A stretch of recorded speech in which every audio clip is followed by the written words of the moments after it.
Eh ben, bonjour à tous, merci d'être à cette table ronde sur le SecDevOps à l'épreuve, pas à l'école, à l'épreuve du Cloud Native, déjà à l'épreuve, on va peut-être s'interroger sur aussi ce mot-là, mais merci à tous d'être ici, ici présent en présentiel mais aussi derrière vos écrans. Et on était en train de dire qu'effectivement, nous en présentiel ici, eh bien, c'est quand même un petit peu à l'autre bout du FIC, et donc on est content que vous soyez si nombreux à être parmi nous. Alors aujourd'hui, donc autour de la table, nous avons donc en plus de moi 4 personnes qui vont nous parler donc de ce sujet qui est hautement critique dans nos infrastructures aujourd'hui. Donc je vais vous laisser vous présenter, Bertrand pour commencer, et puis chacun à votre tour. Voilà, allez-y. Bertrand. Bonjour à tous et merci en effet pour votre présence, c'est pas évident. Le vendredi midi du FIC, c'est jamais évident. En tout cas, merci pour votre présence. Donc, Bertrand Méhins, je suis directeur adjoint dans une direction informatique d'un groupe de protection sociale et je pense que je suis le local de l'État parce que je suis basé sur la métropole lilloise. Bonjour à tous, Thomas, je suis le RSSI d'une entreprise française qui s'appelle Miracle. Et on développe un logiciel en SaaS qui permet à nos clients de faire des marketplaces et donc d'offrir sur leur site e-commerce des offres de vendeurs tiers. Gustavo. Bonjour. My name is Gustavo Zeidan. Bonjour, je m'appelle Gustavo Zeidan. Je suis le CIS pour une entreprise qui s'appelle Sage. On est dans le domaine des logiciels et on se spécialise dans ce segment. J'espère que vous avez déjà entendu parler de Sage. Et je vous remercie à mon tour d'être présent et présente ici aujourd'hui, vendredi après-midi. Et voilà, j'espère que vous allez apprécier cet événement. Mon nom est Laurent Balmelli. Ma société développe un logiciel qui permet de migrer en fait le développement en ligne d'une manière sans utiliser des machines virtuelles. On remplace les VDI avec une solution qui est bien plus moderne et puis qui permet de garder l'expérience développeur mais de tout mettre en ligne. Voilà. Et vous étiez avant chez un autre éditeur, enfin vous aviez une autre société avant. Racontez-nous. Alors, je travaillais pour Snapchat, c'est ça? D'accord. Voilà, je travaillais pour Snapchat avant, où j'étais directeur cybersécurité, qui en fait ont racheté ma précédente start-up. Voilà. Et qui faisait quoi juste pour... Alors la précédente start-up, en fait, on faisait de l'obfuscation pour les clients mobiles, en fait, c'était pour retarder l'ingénierie inverse sur des clients. Et là, j'ai eu une période de 3 ans de earn-out après l'acquisition, puis là je me suis relancé dans une nouvelle une grosse maîtrise des aspects code quand même. Voilà, exactement. Et juste pour mentionner, on a gagné le prix FIC l'année passée avec la start-up. Voilà. Ok, félicitations. Alors, on va commencer dans le dur. Peut-être donc s'intéresser déjà un peu plus à définir quelques termes. Bertrand. Alors, je vais éviter le côté professoral quand même. Ouais, s'il te plaît. Alors SecDevOps, DevSecOps. Ouais, d'accord. Dans quel sens? Ouais, ça n'a pas d'importance en fait, parce que le DevOps déjà c'est une culture à traduire dans une discipline. Donc pour nous, RSSI, DSI, c'est toujours très difficile de dire qu'on a une organisation DevOps. Le DevOps, c'est comment aujourd'hui dans un monde d'automatisation où tout est code, y compris l'infra as code, on arrive à faire discuter deux disciplines au sein d'un même métier qui est l'informatique, qui sont des admins système avec des développeurs. On parle souvent de guerre de chapelle, donc il faut casser un petit peu ces silos-là, il faut faire discuter les gens pour qu'ils travaillent ensemble.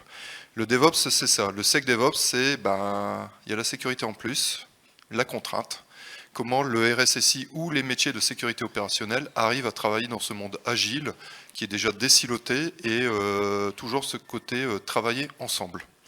Je pense qu'il y a quelque chose qui est important aussi dans le DevOps, le DevSecOps, le SecDevOps, c'est que quels sont les enjeux de parler de tout ça? C'est le cycle de vie de l'application.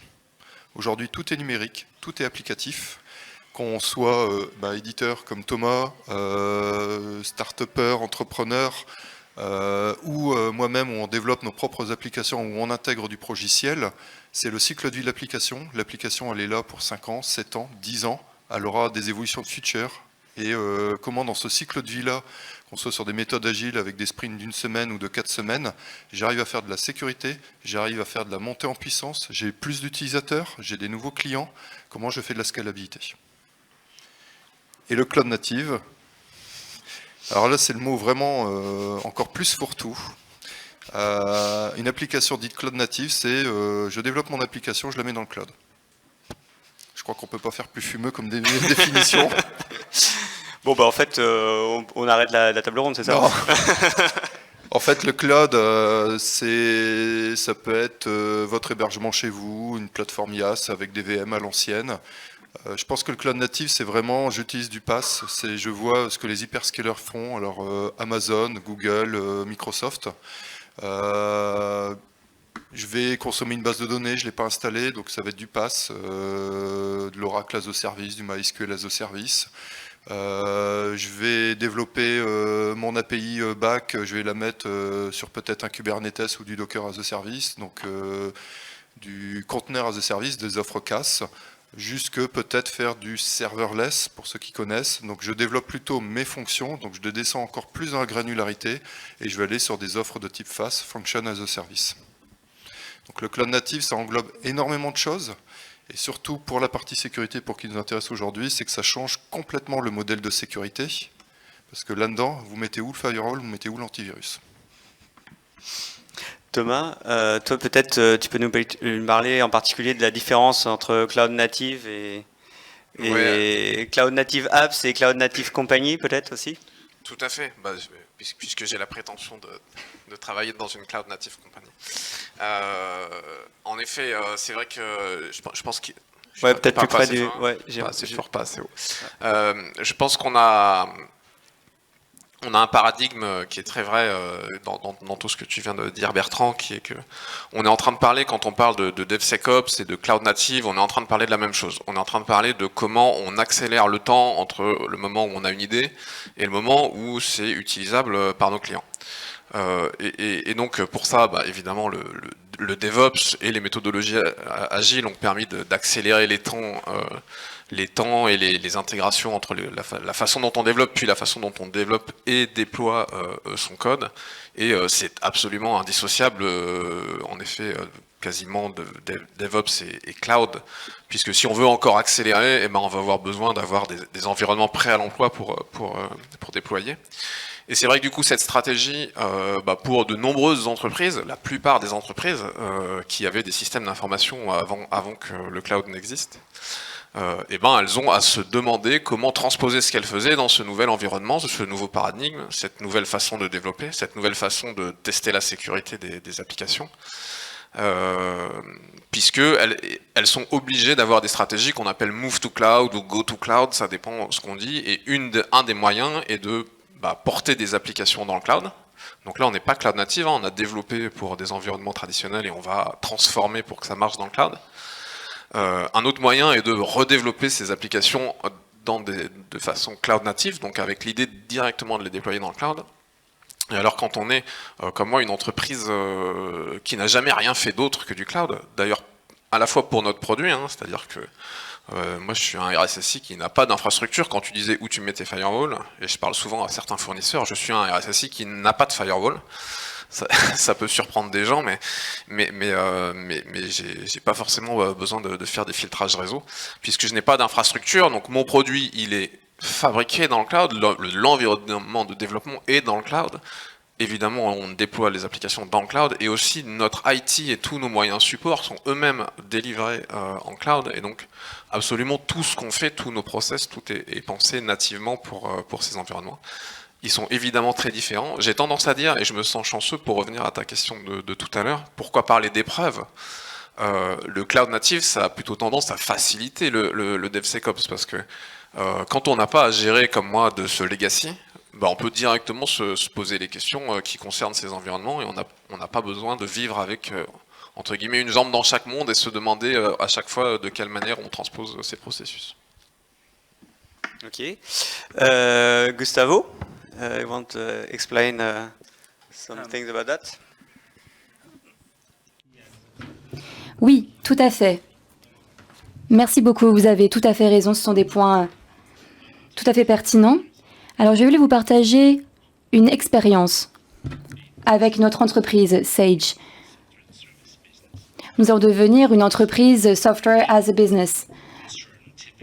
Et notre inquiétude principale, c'est le changement de culture finalement. Le cloud existe pour vous donner plus de flexibilité, pour pouvoir automatiser certains processus. Mais quand on parle d'une équipe d'experts, par exemple, qui ont l'habitude de gérer des données, des espaces de stockage spécifiques, ça peut devenir vraiment très compliqué et cela peut sembler assez étrange. C'est pourquoi il faut savoir comment on doit piloter finalement ce changement de culture. Comment pouvons-nous faire pour que l'entreprise pilote ce changement de culture? Parce qu'on peut avoir une entreprise qui est lente et qui doit malheureusement gérer des problématiques et qui doit, par exemple, gérer des priorités différentes d'une équipe à une autre, et pour passer à une entreprise dans laquelle tout le monde travaille ensemble vers la même direction, avec le même objectif. Et tout cela devient très facile quand on est soutenu finalement par la direction. Il faut comprendre les concepts, il faut devenir plus agile, il faut non pas seulement avoir un plan clair, mais en tout cas, il faut comprendre de quoi on parle pour ensuite développer les logiciels. Alors pour moi, il y a une différence entre DevSecOps et Native Cloud. Là, on parle bien de processus, de personnes. Pour le Native Cloud, le Cloud Native, là, on oublie l'aspect un peu plus humain. Les résultats que vous souhaitez obtenir, c'est le suivant. Vous voulez qu'un logiciel devienne un logiciel. Autrement, vous allez juste répliquer ce que vous avez dans le cloud. Et ça, finalement, ça vous mènera tout droit vers l'échec. Parce que vous n'allez juste, en fait, finalement, perpétuer vos mêmes pratiques, mais dans un centre de données un peu plus moderne. Et ça ne sert à rien de payer des services dans le cloud. Et vous ne tirez pas profit, finalement, de toutes les capacités qu'ils peuvent vous apporter. C'est pourquoi il faut donc se réinventer. Il faut trouver de nouvelles structures de code, par exemple. Il faut tirer parti de toutes les fonctionnalités du cloud. Et pour pouvoir y parvenir, il faut réinventer votre culture, vos processus, alors que dans la SecDevOps, vous allez tous dans la même direction. Et vous allez vraiment inclure la sécurité dès le début, dès la conception. C'est pourquoi vous devez ensemble pousser les équipes vers le changement. Et pour moi, il y a une différence. Il y a les processus et il y a les gens. Ça, c'est le SecDevOps. C'est vraiment du côté de la culture, finalement. Et l'objectif, c'est d'avoir des processus dans le cloud, mais dans une entreprise qui est agile. Avant de te passer la parole, Laurent, en fait, j'aimerais bien qu'on revienne un tout petit peu sur les différents modèles de sécurité et peut-être qu'après ou avant, Laurent, comme tu veux, tu peux peut-être nous dire déjà un petit mot en général des spécificités des containers dans ce contexte ou revenir après comme tu préfères. Non, avec plaisir. En fait, ce que je voulais expliquer aussi, c'est que la notion cloud native, elle a vraiment évolué ces dernières années. Au début, c'était vraiment déployer une solution sur un serveur qui est accessible de l'extérieur et maintenant les clients peuvent y accéder. Ensuite, on a vu, il y a tout l'aspect du CI/CD pipeline, du testing de l'application qui est aussi passé sur le cloud. Ouais, on va sûrement y revenir un peu plus. Voilà. Ouais. Et parce qu'en fait, si on regarde, vous connaissez le petit signe infini là, qui était en fait popularisé par Gartner. En fait, je trouve que c'est absolument génial ce signe. On a commencé par le micro peut-être un peu. Excuse-moi. On a commencé par le déploiement. Ensuite, on a commencé à faire du release and build. Maintenant, on fait du testing sur le cloud, par exemple aussi pour les mobiles. Si vous faites de l'application mobile, il y a beaucoup de gens qui testaient simplement avec un mobile connecté sur le laptop. Maintenant, il y a des farms complètes pour faire du testing online de mobile qui est beaucoup plus efficace. Avant, on en a construit une quand on était à Snap. Et maintenant, en fait, on est arrivé à un moment où, qu'est-ce qui reste? Le code. Et maintenant, c'est pour ça que le développement de code est aussi passé en ligne. On peut avoir les solutions de GitHub Code Spaces, par exemple, ou maintenant Google Workstation, Alors les gens en avant, c'était Red Hat qui avait Dev-Env ou les nuances un peu spéciaux. Et voilà, donc en fait, on voit que vraiment, on a quasiment, si on le veut, on peut complètement mettre le signe infini complètement sur le cloud. C'est là que c'est pour ça que la notion de cloud native, elle évolue, parce que finalement, on est parti du déploiement, puis on est revenu de plus en plus vers le laptop du développeur, et maintenant, même le laptop du développeur peut être complètement virtualisé. Je trouve ce qui est assez exceptionnel. Je me permettrai d'ajouter que cloud native, c'est pas forcément dans le cloud. Et en fait, on est en train de reboucler et de revenir sur du on-premise. Alors, je vais me permettre de faire un petit sondage. Qui a des applications qu'il a déployées dans le cloud, dans la salle? Jusque-là, tout va bien. 50%. Qui développe des API et essaye d'avoir une transformation numérique vers l'APIisation. Alors, je ne parle pas de l'économie des API, mais vraiment de l'API REST avec les architectures microservices. Waouh. Presque toute la salle. Donc vous faites du cloud native. Et vous êtes sûrement on-premise puisque vous n'avez pas levé la main à la première question. Bravo.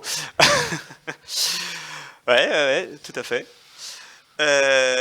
Garde la parole, Bertrand, et parle-nous aussi des différents modèles de sécurité quand même, histoire d'avancer aussi un petit peu sur ces aspects-là. Alors, vous avez tous entendu parler, il y a déjà maintenant presque 10 ans, que le modèle du château fort était mort. Alors ça, c'était avant qu'on bascule dans le monde du cloud et qu'on aille consommer, que ce soit chez les régionaux d'OVH ou les hyperscalers américains ou d'autres, chinois, il y a Alibaba aussi. Mais le modèle de sécurité, c'est aujourd'hui comment je vais justement gérer mes différents clouds. Mais on avait toujours cette vision de lift and shift, où justement je garde mes VM et pas cette vision-là encore d'application cloud native. Aujourd'hui, le cloud native, c'est je vais aller discuter avec les développeurs pour justement pousser la sécurité au niveau des développements, au niveau du code. Et c'est ça aussi le grand changement, c'est que le DevSecOps, l'AppSec, Application Security, toutes ces notions-là, il y a la notion d'automatisation, automation, Gustavo l'a bien expliqué, mais aussi toute la notion de shift left. Donc le shift left, c'est quand on reprend ce signe infini, qui est vraiment très bien, qu'on le met à plat, c'est je fais de l'infrastructure, de la mise en production, et comment je décale tout doucement sur la gauche, alors je vais vous le faire à l'envers pour moi, comme ça vous l'aurez dans le bon sens, vous décalez dans les phases de test, et ensuite je vais remonter au développement, voire aux spécifications. Et le shift left est très important, et donc le modèle de sécurité, nous, experts de la cybersécurité, alors quand je dis nous, c'est toute la salle aussi, puisqu'on est dedans, c'est intéressez-vous aux développeurs et de dire comment faire. Donc vous avez le top 10 de l'OWASP, mais le fameux top 10 de l'OWASP, il n'y en a pas qu'un, il y en a plusieurs, et celui dont on pense, il est uniquement pour les applications web, donc avec des fronts.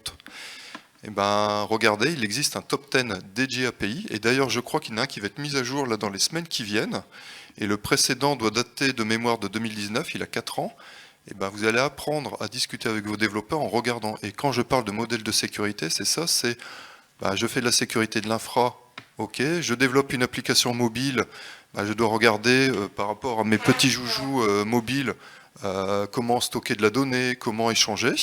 Et quand je fais de l'API, quand je fais une injection SQL sur une application web, les injections existent aussi sur le modèle des API, mais c'est peut-être de l'injection JSON ou XML si on reste encore sur du SOAP. Et vous voyez, le modèle de sécurité est différent. Donc le cloud native, quand on dit à l'épreuve, c'est qu'il va falloir prouver, parce que c'est la même racine, la même étymologie, il va falloir prouver qu'on sache faire la sécurité sur un nouveau monde. Laurent, peut-être par rapport à ça et par rapport aux containers en particulier. Merci beaucoup en fait pour me donner la parole. Parce que je vais bien rebondir sur ce que disait Bertrand, donc c'était bien. C'est vrai qu'en fait, on pense beaucoup à code security, comme tu disais, donc le WASP et tout ça. Et en fait, ce qui est intéressant, c'est que infrastructure security, qui était un truc vraiment physique, les managed devices, les protected labs, ça aussi, ça move sur le cloud.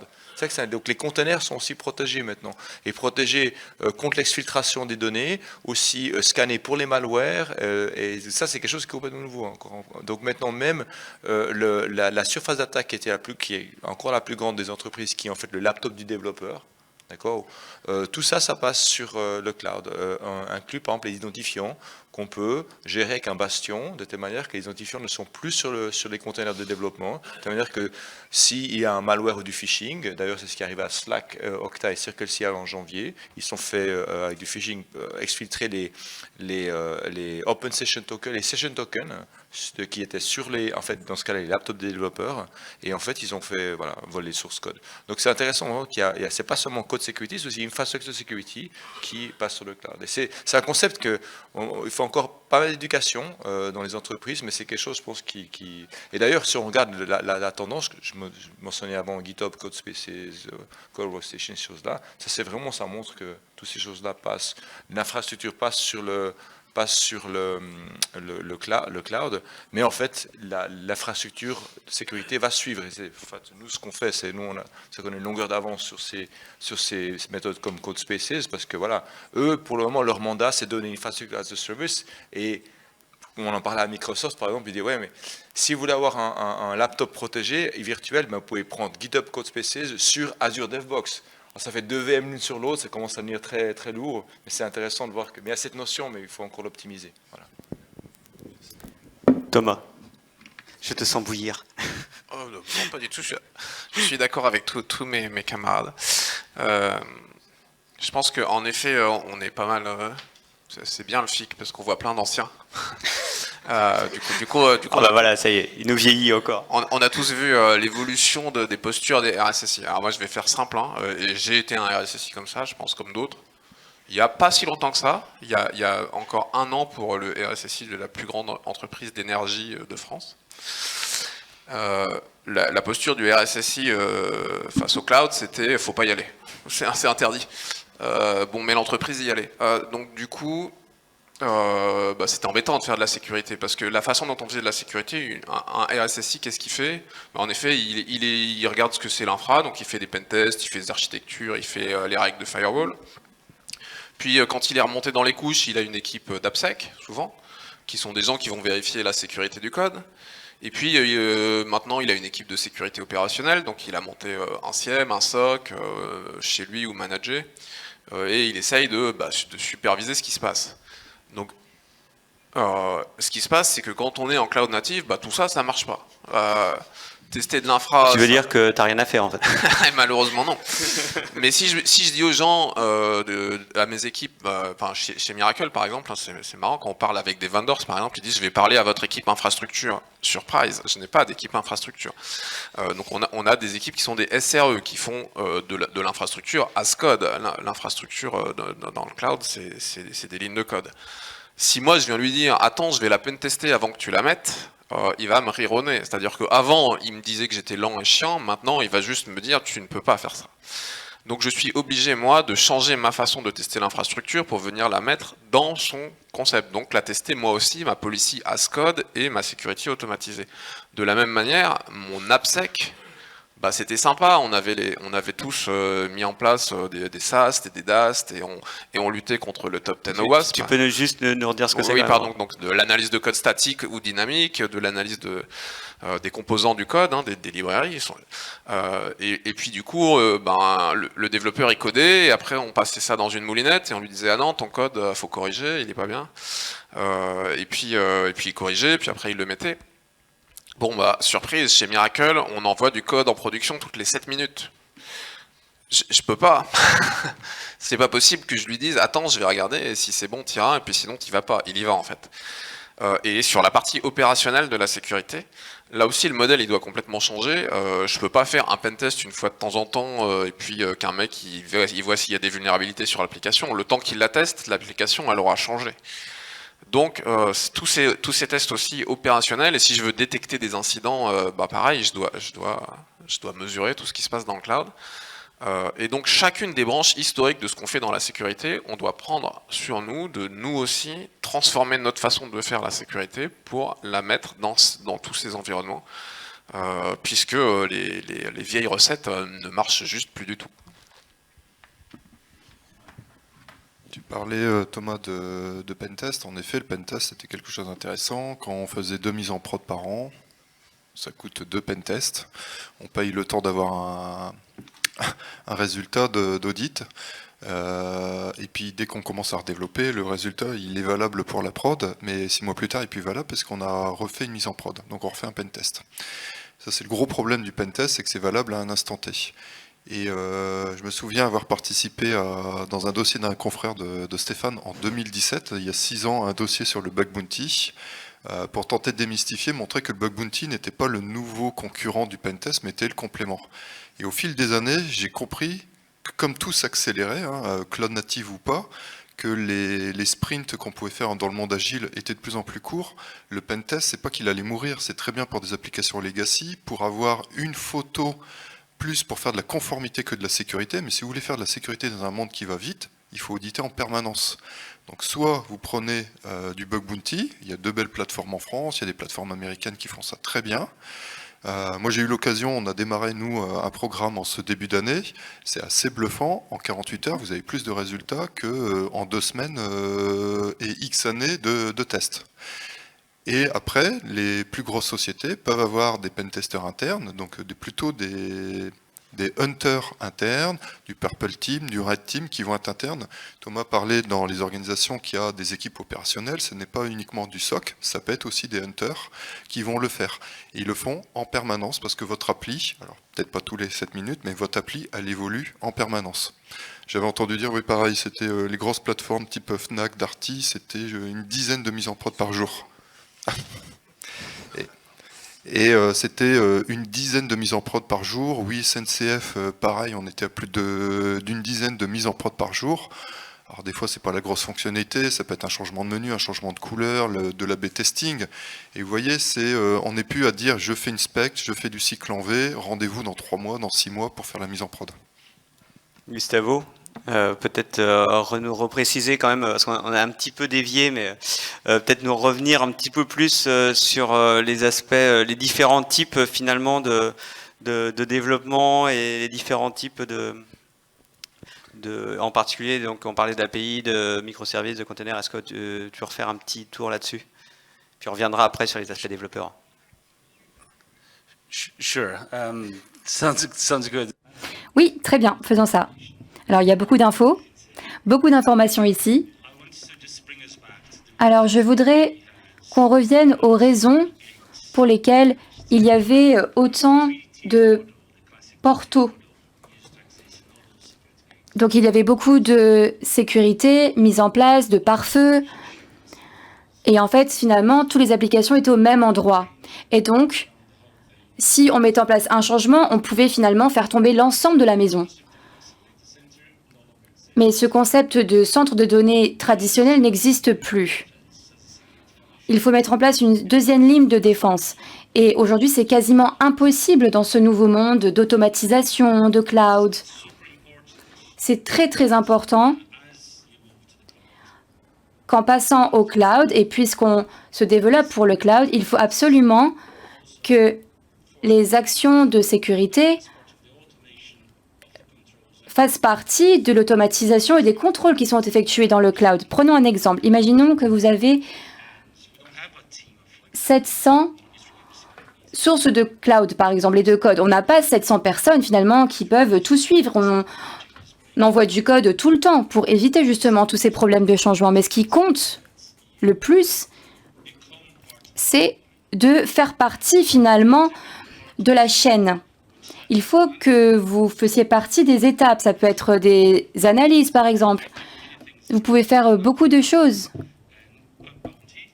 Bug bounty, une fois que le code a été envoyé, pour avoir des évaluations en continu. On peut oublier l'idée selon laquelle il faut tester les choses avant de les envoyer sur le cloud. C'est plus possible. Et il faut que l'on change de culture parce qu'on ne peut plus attendre des équipes qu'elles suivent finalement le rythme des envois constants dans le cloud. Donc pour moi, ce qui compte avant tout, c'est changer la culture de l'organisation. Il faut que l'organisation comprenne que ça fait vraiment partie du tissu de l'entreprise. Il faut la sécurité, dans les développements, dans les nouveaux processus, dans l'automatisation. Et je pense qu'on pourra revenir aux développeurs un peu plus tard. Mais je pense que le message que je voulais partager était celui-là, en fait. Il faut vraiment que la sécurité fasse partie de l'ensemble du système. On ne peut plus vraiment continuer comme on faisait avant, finalement. Laurent, Thomas, Laurent, je sais pas. Ouais, non, Moi, je pense aussi que la sécurité maintenant, il faut vraiment qu'elle soit absolument pas à l'encontre, enfin qu'elle est à l'encontre des développeurs. Ça, c'est quelque chose qui est très important. C'est très dur à mettre en place. Une fois que la sécurité est orthogonale, le déploiement est orthogonal, ça va jamais en fait vraiment. Là, je parle de sécurité d'infrastructure, typiquement, je pense des VDI, des remote desktop. Mettons, puisqu'on arrive à cloudifier beaucoup d'aspects du processus de développement, on arrive en fait à contrôler la sécurité en contexte. Et là, ça devient intéressant parce que une fois qu'on a la sécurité... En gros, tu expliques qu'en fait, on peut se concentrer sur des choses en particulier, c'est ça que... Voilà, en fait, c'est-à-dire qu'on peut maîtriser complètement le flot de travail du développeur. On sait qu'il a besoin d'un IDE qui doit être confortable. L'IDE ne doit pas avoir des problèmes de latence, des choses comme ça, parce qu'il tape toute la journée. Ensuite, on sait qu'il va faire une pull request dans une application, genre GitLab, GitHub, ces choses-là. Ensuite, on sait que le code il va être transféré quelque part sur un CI/CD et tout ça. Donc, on est complètement le contexte. Et si on arrive à maîtriser le contexte avec des outils, on arrive à faire une sécurité qui va être transparente. C'est là en fait. C'est pour ça que si on fait attention à ça, on arrive à procurer un environnement qui est très confortable pour le développement et sécure. Et ça, je pense, c'est un des plus gros challenges. Thomas, tu arrives à faire un environnement transparent de sécurité ? Transparent. On fait de notre mieux. C'est très intéressant ce que dit Laurent. C'est un. Enfin, je pense de tout temps, et je suis pas sûr pour le coup que ça ait vraiment changé. Les développeurs ne sont pas les ennemis de la sécurité, évidemment. Bon, j'allais dire, encore une fois, je sors ma cartouche cloud native. Nous, on a toujours fait que ça. Moi, ce que fait ma boîte, c'est ce que font les devs. Donc, si les devs sont pas bien, si le code qu'ils manipulent, il traîne et il est accessible par tout le monde et tout le monde peut le modifier, et puis les secrets, tout le monde les accède, j'ai perdu ma bataille et mon boulot. Ouais, mais en même temps, tu nous expliques que tu fais rien, donc. Non mais ça veut dire que historiquement, nous, on a toujours fait. J'entends et je crois qu'un de mes collègues a envie de parler de security champions. Nous, tous les développeurs sont des security champions. On n'a pas une animation de communauté. C'est le rôle de chacun que de sécuriser. Et c'est notre rôle à la sécurité que de permettre aux développeurs de travailler dans un environnement sécurisé. C'est une évidence. Après, il n'y a pas que la sécurité du code qui est importante. Oui, Bertrand. Ouais, en fait, les Security Champions, c'est très intéressant pour une entreprise qui vient en maturité. Donc si vous n'avez pas cette maturité-là, faites des Security Champions qui vont être les ambassadeurs. Mais tout à l'heure, quand je définissais DevOps, DevSecOps, je disais que c'était une culture. Donc la sécurité doit devenir une culture chez vos développeurs. Moi, j'ai eu de la chance, j'ai réussi dans l'équipe infra que tout le monde fasse de la sécurité opérationnelle. Donc même un admin base de données qui fait du système fait de la sécurité. Ce n'est pas une discipline, la sécurité est devenue culturelle. Et chez vos développeurs, c'est pareil. Et on est dans une dimension humaine. Donc on a beaucoup parlé produits, CI, CD, Kubernetes et autres. Mais avant tout, quand on parle aux développeurs, on parle de l'humain. Il y a un aspect psychologique qui rentre en jeu. Et l'un des aspects, c'est la conduite du changement. On a beau être en 2023, on reste des humains, on n'aime pas le changement. Et un développeur a toujours... je vais être vulgaire, pisser du code. Demain, il y a ChatGPT qui arrive, il va peut-être arrêter d'en faire. Et ben, c'est peut-être, même si j'y crois pas, moyennement, c'est peut-être l'occasion ou jamais d'expliquer que tous les métiers, ils évoluent. Et aujourd'hui, un développeur doit aussi nativement faire du développement sécurisé. Et pour ça, il faut le former, il faut le sensibiliser, il faut les accompagner, les acculturer au développement sécurisé et à l'ensemble des outils. Donc même si l'outil est une contrainte, parce qu'il n'est pas tout à fait transparent, puisqu'on n'y arrivera jamais, qu'il accepte cette contrainte-là, parce qu'il sait que le résultat de son travail sera de meilleure qualité grâce à cette contrainte-là. Et moi j'ai l'habitude de dire, il ne faut pas culpabiliser les développeurs, et il faut les accompagner. Et c'est peut-être aussi, comme disait Thomas tout à l'heure, on a vu, moi j'ai été RSSI il y a une dizaine d'années, RSSI entre guillemets à l'ancienne, parce que la techno nous a amené à cette vision-là. Aujourd'hui, le RSSI n'est plus là pour faire de la conformité de la contrainte, il est là pour être un coach, un mentor en sécurité vis-à-vis de l'ensemble de l'entreprise et diffuser cette culture sécurité. Non, tu vas pas nous dire que le RSSI va arrêter de dire non quand même.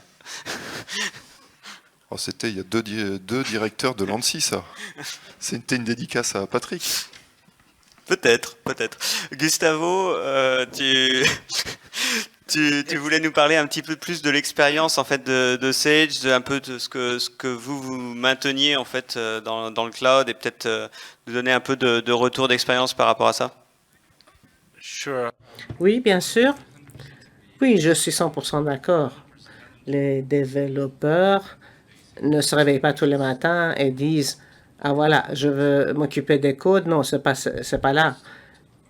Ils veulent écrire des codes de qualité et ils sont enthousiasmés lorsque quelqu'un leur montre autre chose. Ils aiment apprendre sur la sécurité. Pas tous, mais la majorité accueillent favorablement les connaissances en matière de sécurité. Donc moi, je dirais que vous avez quelques 2500 développeurs. Donc, on a le bénéfice de l'échelle.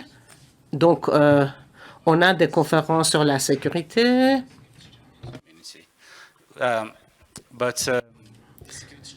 Et donc, c'est Security Champions. Oui, c'est vraiment une communauté dynamique. Et les développeurs peuvent échanger des idées. On leur donnait aussi une partie à jouer. Donc, ils sont là en matière de défense. Donc, c'est vraiment super important que vous les fassiez participer dans ce parcours. Et il faut que quelqu'un les aide à développer leur carrière. Donc, je voulais dire ceci et parler de cette perspective-là. Honnêtement, l'un des meilleurs investissements que vous puissiez faire, en fait, c'est de les mettre de votre côté. Et là, ils vont faire le boulot pour vous. Et donc, tout ce qui est... Ils vont vraiment aller à la bataille avec vous. Et également, si quelque chose ne fonctionne pas, ils vont essayer de fixer les choses pour vous. Donc, si vous pouvez faire le moindre investissement, essayez vraiment de changer les choses en matière de sécurité dans votre entreprise. Par exemple, pour le cloud, investissez dans de bons développeurs expérimentés et à développer cette communauté de Security Champions. Très bien. Juste un truc, on avait parlé quand même qu'il y avait des nouvelles problématiques et je vois qu'on a un peu zappé ces aspects-là. Oui, avant de revenir sur les développeurs, mais j'aimerais bien qu'on revienne en fait là-dessus parce qu'il y a quand même un aspect qui est un petit peu technique, mais qui finalement est là aussi pour changer la vie des développeurs et c'est aussi ça peut-être qu'il faut qu'on évoque. Alors changer la vie des développeurs, je sais pas, en effet en relisant les éléments qu'on avait échangés, je vois qu'on est parti dans plein de directions, mais on en a abordé une bonne partie. Oui, il y a des problématiques qui n'existaient pas avant, c'est vrai. Par exemple, la security as code, la policy as code, s'assurer qu'on a des règles. Ça serait quoi par exemple ? Alors je suis pas là pour citer des outils, mais comme on l'a dit. Non, mais qu'est-ce que c'est par exemple la policy as code ? Par exemple, tu n'as pas le droit de déployer une machine dans laquelle il y a un container accessible en écriture par l'administrateur root, et c'est interdit de faire tourner le code de la base de données sur une machine qui est accessible par le code qui est accessible depuis l'extérieur sur un front, et on est obligé de passer par exemple des bastions pour administrer une machine, etc.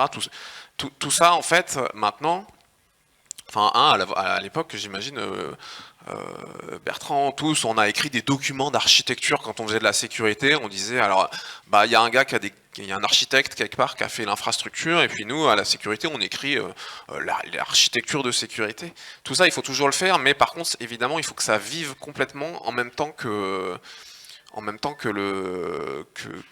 l'architecture elle-même, qui elle-même est as code, et donc on a des nouveaux challenges. L'autre problème, Laurent en a parlé tout à l'heure brièvement, mais la gestion des secrets quand on est dans le cloud, parce qu'on met des secrets dans le code, on met des secrets pour accéder aux machines, etc.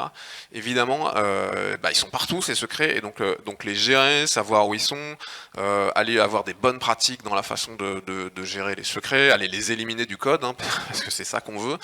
Et encore une fois, quand je disais le code, ça peut être, je sais pas moi, un script qui sauvegarde la base de données, il faut bien qu'il ait le mot de passe pour se connecter, mais le mot de passe, on n'a pas envie de le mettre dans le repository qui va être accessible et puis sauvegardé par tout le monde.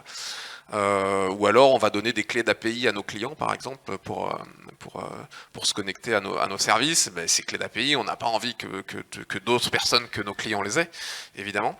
On a des sujets aussi qui arrivent, qui sont que...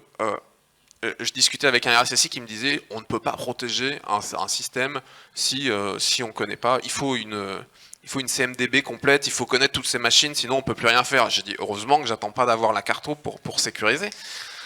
Donc on a besoin d'acquérir, et ça c'est une grosse nouveauté pour les RSSI, de la visibilité. On a besoin d'outillages qui nous permettent de comprendre ce qui se passe dans le cloud. Il y a des machines qui apparaissent, qui disparaissent.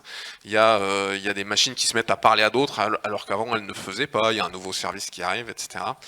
Il y a plein de droits qui se créent. La gestion des identités chez les fournisseurs de cloud, c'est un sujet très très complexe. Et donc nous, RSSI, on a besoin d'apprendre ces nouvelles technologies. Et c'est vrai que là, il y a des champs entiers que souvent on ne connaît pas bien. On doit apprendre. Et juste avant que tu gardes encore un tout petit peu le micro, s'il te plaît. Ça me fait plaisir. Dis-nous comment, en fait, est-ce que tu as déjà des outils pour résoudre ça? C'est mettre en place quoi? C'est mettre en place des outils communs qui vont être utilisés, des sortes de briques? Qu'est-ce qu'il y a Oui, derrière? alors je vais lâcher le gros mot, je ne sais pas si les gens l'attendaient, mais on va parler de Synapse. Gartner est très fort à inventer des trucs sympas, mais dans le cloud. Buzzword. Alors les grands. Qui compte les buzzwords dans la salle? Je peux marquer des points, je vais tous les lâcher. Alors, il y a le CSPM, on se disait, c'est comment on mesure la posture, Cloud Security Posture Management, c'est-à-dire s'assurer, c'est un peu ce dont je parlais, qu'on a les bonnes règles, qu'on crée bien les bons droits, en respectant les règles de list privilege, de rotation des mots de passe, de suppression des machines qui servent plus à rien, etc. Donc CSPM, on a le gros sujet des Cloud Workload Protection, CWP ou CWPP, donc qui sont aller mettre des outils dans nos containers, dans nos machines virtuelles pour pouvoir comprendre ce qui se passe dessus, parce que on en parlait tout à l'heure. Comprendre les flux réseau, les matrices de flux réseau, ça n'existe plus. Je sais pas combien il y a de RSSI dans la salle, mais on n'a plus de matrice des flux. Donc il faut qu'on arrive à comprendre quelles machines parlent avec lesquelles, et pour ça on va venir mettre des agents dans les machines. Et donc Gartner a inventé le gros mot qui englobe tout ça et qu'on appelle donc les Synapse, qui sont les, je sais même pas ce que ça veut dire, Cloud Native Application Protection. Et donc l'idée étant de donner au RSSI en effet ces outillages qui vont être des outils, des biens communs entre les équipes sécurité, les équipes infra et les équipes de code, parce qu'en effet c'est là où on va se dire ok, j'ai fait du code que j'ai travaillé dans un GitHub. J'ai fait ma pull request, il est passé à des outils de scan. Après ça, il a été compilé avec des librairies pour faire un container. Puis ce container, il a été déposé quelque part dans une registry. Et cette registry, à un moment, le container, on va le prendre et on va le mettre dans un workload et on va l'exposer dans le cloud. Toute cette chaîne, en fait, maintenant, ce qu'il faut, c'est comprendre d'un bout à l'autre tout ce qui se passe. Donc on a eu plein d'outils pour regarder chacune de ces briques et je pense que maintenant la tendance, c'est on a besoin de comprendre le code qui s'exécute. Pourquoi? Est-ce qu'on a embarqué la bibliothèque à un moment? Est-ce que c'est parce qu'on a développé la fonction à cet endroit-là? Est-ce que c'est parce que c'est un service fourni par notre cloud provider qui vient délivrer ça? Et donc on est passé d'enjeux, c'est vrai, de protection à beaucoup d'enjeux de visibilité et de partage de l'information avec les autres équipes. Gustavo ou Laurent? Ouais, Gustavo. Oui, justement, on parlait des outils, on parle beaucoup de développeurs, mais il y a un autre groupe aussi. Ce sont les Ops, et on n'a pas passé beaucoup de temps pour en parler. On ne voulait pas évaluer tout ce qu'on fait. Il y a des concepts comme des guardrails, où on définit ce qui n'est pas acceptable en avance. Et vous contrôlez avec des ASCODE. Et ainsi, les développeurs créent quelque chose de bête comme... Et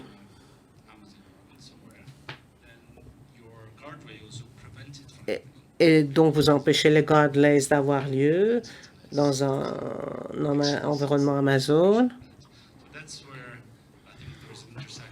Donc, il y a une intersection entre cloud, gestion. Donc, il est important que vous regardiez les deux. et que vous mettiez en œuvre, en fait, ces technologies qui sont disponibles pour mener à bien ce rôle. Voilà, c'est ça que je voulais dire. Laurent? Moi, je ne vais pas non plus parler de tout, mais pour tout ce qui est de ces contrôles de risque, je pense qu'il y a beaucoup de choses, typiquement au niveau de ISO 27001, l'appendice, les contrôles de risque techniques qu'on peut implémenter sur l'infrastructure, qui vont automatiser beaucoup de ces contrôles qui sont vraiment divers. Hein. Il y a de l'infrastructure, il n'y a pas de code security, parce que c'est vraiment de l'infrastructure ou des pratiques qui sont sur la bonne sanité de comment le processus est lui-même effectué. Ou par exemple pour SDLC, donc le NIST 800-218, qui est un processus de développement sûr, sécurisé pour ça. Donc ça nous donne toute une série de contrôles de risque qu'on peut implémenter. Alors, je vais rebondir aussi sur une chose que Thomas a dit, qui était très intéressante, c'était le fait de gérer les secrets dans l'infrastructure, de savoir en fait voilà, où ils sont, par exemple. Alors, une des choses, par exemple, quand on maîtrise le contexte, j'ai parlé d'avant, on maîtrise le contexte du travail, et qu'on veut fournir une sécurité d'infrastructure qui est consciente du contexte. Alors là, on peut faire des choses qu'on n'a jamais fait avant. Je donne un exemple. Par exemple, évidemment, l'infrastructure de security, c'est pour prévenir de l'exfiltration des données. Donc qu'est-ce qu'on fait? On regarde le clipboard, on regarde que les gens ne mettent pas beaucoup de code dans le clipboard parce qu'ils vont le copier sur un éditeur de texte à côté, enfin hors du périmètre permis. Ça, c'est une chose. Mais une chose qui est intéressante, c'est qu'une fois qu'on maîtrise, on sait que le clipboard est utilisé pour du développement de code, alors on peut aussi regarder quand on met un token dans le clipboard, quand on met un credentials. Puis on peut dire, on calcule l'entropie, puis on dit, mais qu'est-ce que tu fais? Pourquoi est-ce qu'il y a un credential dans le clipboard? Est-ce que tu vas vraiment le copier dans le code? Et s'il le copie dans le code, on va lui dire, mais voilà, alors j'ai automatiquement levé une revue de sécurité, parce que c'est pas quelque chose à faire. Ça, c'est un truc qu'on a implémenté, nous, dans notre infrastructure, parce qu'on est conscient du contexte. Un autre exemple assez simple, enfin, qui est aussi, je pense, intéressant, c'est le fait que, moi je suis développeur aussi, hein, plus maintenant, mais quand on a commencé je crois qu'on a tous été développeurs et tous RSSI ici. Exactement. Mais par exemple, on va tous sur Stack Overflow chercher du code. Un des problèmes, c'est que ce code, il peut avoir une licence open source attachée, une licence Apache par exemple. Alors, si on a du code dans le clipboard, on va le copier, on peut typiquement faire un hash, l'envoyer à Black Duck avec leur API, puis dire est-ce qu'il y a une licence attachée? Voilà, donc c'est toutes les choses qu'on ne pouvait pas faire avant. Parce que la sécurité de l'infrastructure a été orthogonale au processus de développement. Pourquoi? Parce qu'on utilise des remote desktop, du VDI pour la bureautique. On ne sait pas qu'on fait du code. Une fois qu'on sait ce qu'on fait avec l'infrastructure pour faire la sécurité, là, il commence à avoir un overlap intéressant avec le code security, qu'on n'avait pas vu avant. Donc nous, c'est ce qu'on a marqué qu'on a implémenté. C'est tiens, oups, on peut détecter les tokens. Voilà. Moi, je voudrais revenir sur la partie... Les gros mots, là, les SYNAP, CSPM. Ça c'est pour marquer des points, on a bien compris. Non, non, j'ai pas ma liste de mots à placer. Des fois, j'ai des copains qui me disent hop, tu fais table ronde, t'as des mots, spaghetti, Zulu, mais non. Il y a rien, effectivement, sur le papier, je confirme. En fait, le métier... Le métier de RSSI, il évolue, Thomas le disait, c'est qu'aujourd'hui on doit être en formation continue. Alors c'est vrai qu'on a peu parlé des technos autour de Cloud Native, tous les gros mots, architecture microservices, Docker, Kubernetes, conteneurisation. Quand on s'y met, c'est quand même des nouveaux pans de l'informatique qui s'ouvrent. Et en tant que RSSI ou DSI, si on a envie de suivre ceux qui nous poussent ces technos-là en interne, faut s'accrocher un petit peu. Et il faut à la fois du lâcher prise et à la fois continuer à se former. Et le RSSI, souvent dans les offres de nos amis des cabinets de conseil, c'est la fameuse offre GRC, gouvernance, risque, conformité. Et je pense que le C de conformité, la conformité à tel ou tel référentiel, si vous n'êtes pas dans un cadre normatif, on s'en fout royalement. Il faudrait peut-être changer le C par contrôle pour apporter ce lâcher prise dans la nouvelle posture, pour rester sur le mot posture du RSSI, qu'il n'est plus là pour oser dire non, bloquer et amener de la contrainte, mais de laisser faire, de comprendre ce qui se fait, et quand on est dans le cloud natif, partir sur des outils de type CSPM, donc sur des outils qui vont vous dire aujourd'hui vous avez un niveau de sécurité de tel niveau, vous prenez tel risque en laissant faire vos développeurs, en détectant telle et telle alerte, et vous êtes plutôt a posteriori que a priori. Et le a priori, si vous restez dans une posture a priori, vous allez vouloir bloquer votre prod, et la seule chose qu'ils voudront, c'est ne plus vous parler. Bon, c'était une belle conclusion, mais on a encore 5 minutes en fait. Et moi, je voudrais bien qu'on revienne sur les aspects développeurs et justement plus humains. Et est-ce qu'on peut refaire un petit tour là-dessus, à moins que tu avais encore autre chose avant à dire, Thomas, sur les aspects plus techniques? Non, c'était pas vraiment technique, mais Bertrand Allez, a déjà pas mal parlé tout à l'heure, mais c'est vrai que on a toujours dit la sécurité c'est mieux si on l'a fait avant, et tout ça, faut l'amener le plus à gauche. C'est vrai, il faut faire du code sécurisé, il faut faire des infras secured by design. Voilà, j'ai lâché aussi mes gros mots. Mais il faut aussi faire du curatif. Donc on a parlé bug bounty. C'est vrai qu'avoir l'agilité, et je parlais de visibilité, mais ça, tu l'as dit tout à l'heure, hein, des red teams, des gens qui vont tester toujours qu'est-ce qui peut bien ne pas bien se passer. Donc le bug bounty, c'est un moyen de faire ça à l'échelle avec des gens qui sont très bons, et puis on préfère que s'ils trouvent des vulnes, ce soit nous qui les payons plutôt que des méchants à qui ils auraient vendu nos données.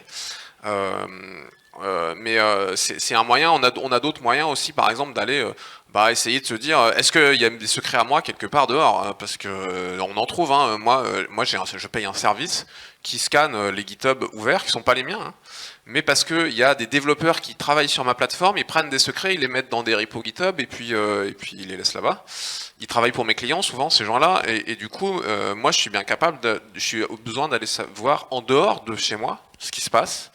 On peut parler de CTI, etc., hein, comprendre ce qui se passe, qu'est-ce que font les gens, et ça c'est très important d'aussi prendre cette posture.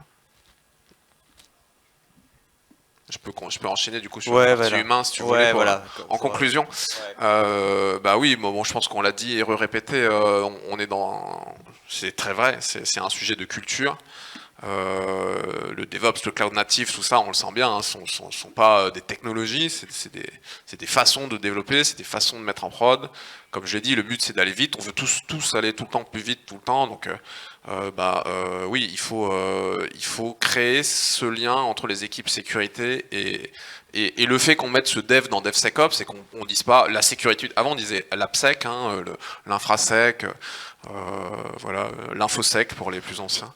T'as pas lâché résilience d'ailleurs. Résilience, j'ai pas parlé de résilience, de protection des données, on avait plein de choses qu'on avait évoquées, mais c'est vrai qu'on s'est concentré sur le code aussi, parce qu'avec Laurent qui est là, il y a aussi tout un sujet de savoir où sont ces données, de savoir comment on les protège dans le cloud. C'est encore un sujet qui aurait pu nous occuper toute une table ronde, je pense. Mais par contre, sur cette question de culture, on peut plus avoir des équipes sécurité. On est toujours, et en plus de ça, on milite, nous, les RSSI, pour être indépendants, puisque tu as parlé de contrôle. On doit contrôler ce que font les devs, les prods, l'infra, le DSI, et puis tous nos utilisateurs. Mais on peut pas être en dehors du process. Il peut pas y avoir la sécurité du DevOps. Ça doit être DevSecOps ou SecDevOps, mets-le où tu veux, mais c'est dedans. Si la sécurité, elle est pas dedans tout le temps, elle sera toujours un emmerdeur, un truc qui coûte cher, un truc qui bloque, un truc qu'on a envie de bypasser. Et donc c'est notre job là, nous, de réussir à... Moi j'entends security champion, moi j'aimerais bien avoir des dev champions dans mes équipes en fait, hein, d'expliquer à mes pentesters comment ça travaille des devs ou à mes SecOps. Parce que en effet, comme tu l'as dit, ou je sais plus qui l'a dit, je crois que c'est Gustavo, les développeurs, ils sont pas là pour nous emmerder, ils veulent pas faire du code pas sécurisé pour embêter le RSSI. C'est soit qu'ils savent pas, ou que nous on comprend pas ce qu'ils font souvent. Et c'est notre boulot d'aller les comprendre. Gustavo, something to... Je voulais juste dire ceci. Une grande partie du changement de culturel, c'est avoir un département sécurité. En fait, même au niveau de notre fonction, nous devenons des développeurs. On parle beaucoup de l'environnement de code. Quand on était des fonctions marketing, il faut automatiser, il faut écrire du code, il faut ajouter des pare-feux. On dit voilà, il faut automatiquement scanner ça pour savoir toutes ces automatisations qui ont lieu. Oui, il faut des fonctions.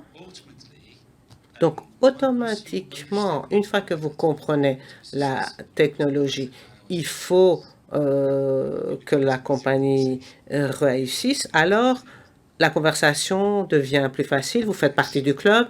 Vous n'êtes plus l'élément externe qui ne peut que se plaindre lorsque les choses ne fonctionnent pas par rapport à vos attentes. Et ça, c'est important de la culture. Vous devez reconnaître que vous êtes aussi, vous faites partie de la technologie. vous devez conduire l'automatisation et la transformation dans les façons de travailler. Voilà, c'est ça que je voulais dire. Merci pour ta conclusion. Alors, conclusion aussi, je voulais dire que je suis pas vraiment d'accord avec les interlocuteurs ici de dire que c'est bien de former les ingénieurs qui fassent du code qui est propre, parce que ça fait partie de leurs compétences. Ils doivent écrire du code qui est propre, qui est sûr. Alors ça, absolument 100%. Je pense que c'est pas la même chose au niveau de la sécurité de l'infrastructure, parce que ça, c'est un autre métier. Donc en fait, typiquement, d'être sûr que le code n'est pas exfiltré, que les tokens ne sont pas exfiltrés par erreur, parce que je pense que c'est pas de la malice en fait qui mettent les tokens, peut-être des fois un peu ils sont flaky ou je sais pas, mais de la paresse, voilà, de la paresse exactement. Donc ça, ces parties-là, c'est bien automatisé en fait d'être sûr, parce que tout ce qui est manager des clés, faire une clé publique, clé privée, après mettre la clé publique sur ça, c'est des choses qui sont pas vraiment intéressantes et ça fait pas partie en fait des compétences. Donc toutes ces parties infrastructure sécurité, c'est bien de l'automatiser, mais par contre code security, c'est bien en fait, de l'enseigne, comme vous l'avez dit beaucoup mieux que moi, d'en faire une culture d'entreprise. Voilà. Ben, est-ce qu'il y a des questions dans cette salle? Oui, au fond, en premier. Allez. Je vois pas grand-chose avec le... Ouais, une fois qu'on a mis en place tout on va dire le framework de contrôle. Je veux bien juste que vous nous disiez qui vous êtes. Ouais, Johan Duval, Security, France Télévisions. Donc une fois que le framework de contrôle est mis en place, comment vous arrivez à réellement embarquer les devs, enfin les opérationnels et les développeurs? Est-ce que ça passe par une démarche un peu classique, audit, correction, priorisation, ou alors on fait des workshops complets pour leur dire ok, voilà, je vous laisse commenter ça. C'est pas vraiment c'est un complément, quoi. Forget the workshop, où tu veux y aller maintenant? Non, mais j'allais dire, ce dont je parlais tout à l'heure, on a besoin d'outils en commun. Et je parlais des plateformes. Moi, j'ai une plateforme où je peux voir toutes les vulnérabilités que les gens ont laissées avec les bibliothèques qu'ils ont embarquées, et je peux savoir celles qui tournent, etc. La gestion des vulnérabilités, c'est un problème à part entière. Comment, quand on a détecté une vulnérabilité ou une déviation par quelque chose, on va le faire corriger, on va le prioriser, on va l'amener dans la roadmap. Là aussi, on a un travail de s'intégrer. Moi, j'ai vu, il y en a plein le salon, là, des gens qui font de la gestion des vulnérabilités. On essaye de les reprioriser par rapport au business. La réalité, c'est que maintenant, tout le temps, même pour l'infra, c'était déjà vrai dans le code, mais même pour l'infra, il faut venir amener le correctif avec le bon niveau prio dans le sprint des mecs. Il faut que la correction devienne une partie de leurs exigences, au même titre que la qualité de leur code, au même titre que la rapidité à laquelle ils délivrent des nouvelles features, parce que c'est vrai que sinon, ce qu'on a, et c'est très vrai, on a tout le temps des gens qui ont toujours mieux à faire que de corriger dans des problèmes. Ils ont une nouvelle feature, une nouvelle fonction business, le business leur met la pression, il faut délivrer. Donc c'est aussi notre boulot, et c'était très vrai, Laurent. On ne peut pas avoir la sécurité qui vit en dehors des process. Donc les équipes sécu, il faut qu'elles utilisent GitHub, il faut qu'elles utilisent Jira et les Miro des équipes d'ingénierie pour être dans ces endroits où il se passe. Parce que ces workshops, ils existent. Les équipes agiles, tous les lundis, elles se disent « Ok, qu'est-ce qu'on va faire de la semaine là et qu'est-ce qu'on va corriger ?» Si on y est à cet endroit-là et qu'on peut leur dire « Les gars, là, il y a une vulne critique, si vous me la laissez encore une semaine, ça va vraiment être ennuyeux. » Peut-être qu'il y a un développeur qui va le faire et qui va prioriser. Si on n'y est pas, c'est sûr qu'on est foutu. Mais par contre, ça redit le besoin très fort d'avoir des outils en commun. Et moi, mes outils de sécurité, ma plateforme Synap, j'ai donné l'accès aux équipes d'ingénierie. Ils voient comme moi les vulnérabilités qu'il y a dans leur code. Ils ne peuvent pas me dire qu'ils ne le savent pas. Pour revenir à la question initiale sur le framework de contrôle, en fait, il faut le co-élaborer, le co-construire avec toutes les parties prenantes, ceux qui vont le subir et ceux qui vont l'animer côté sécurité. Et ça permet simplement de la co-construction, des fois de rentrer un petit peu en négociation. Peut-être que ce que le RSSI voulait faire à 100%, 95% c'est déjà bien, et si je sacrifie mes 5%, ils vont peut-être accepter le reste. Et la co-construction va permettre de comprendre les enjeux de faire de la sécurité, et on est aussi, comme je disais tout à l'heure, on reste dans de l'humain, et au lieu de devoir ensuite les former et les forcer à adopter un nouvel outil, comme ils le co-construisent, ça passe souvent mieux. D'autres questions?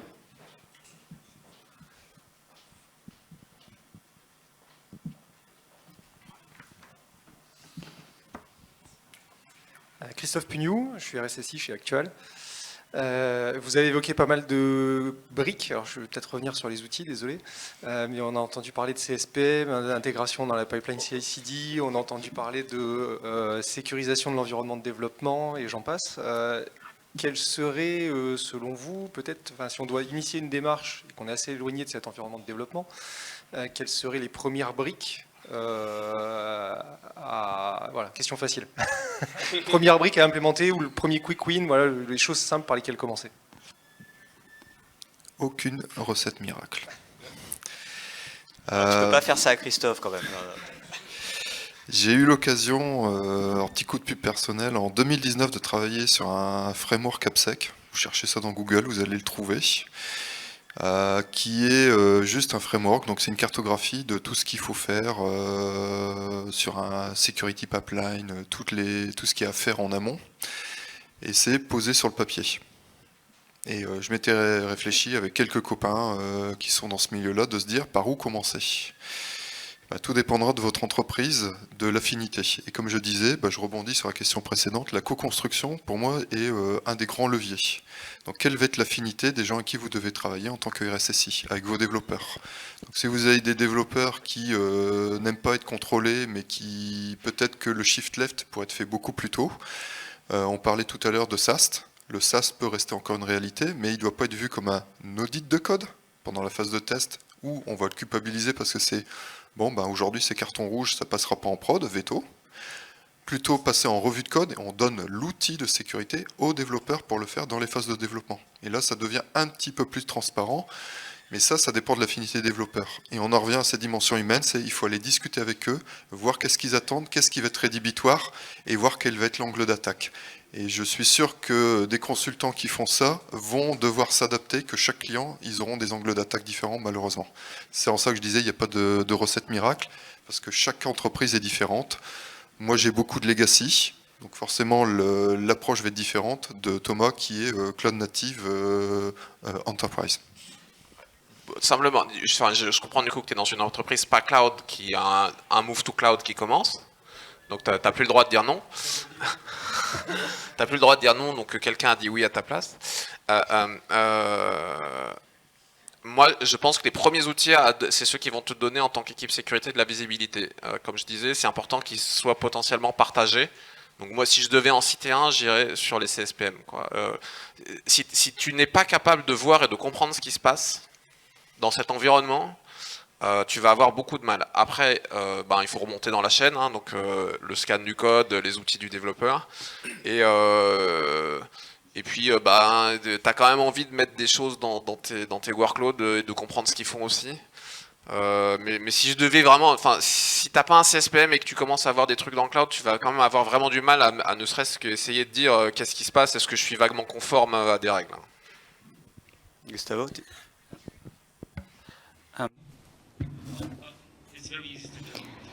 Alors c'est facile de penser directement à la solution, évidemment.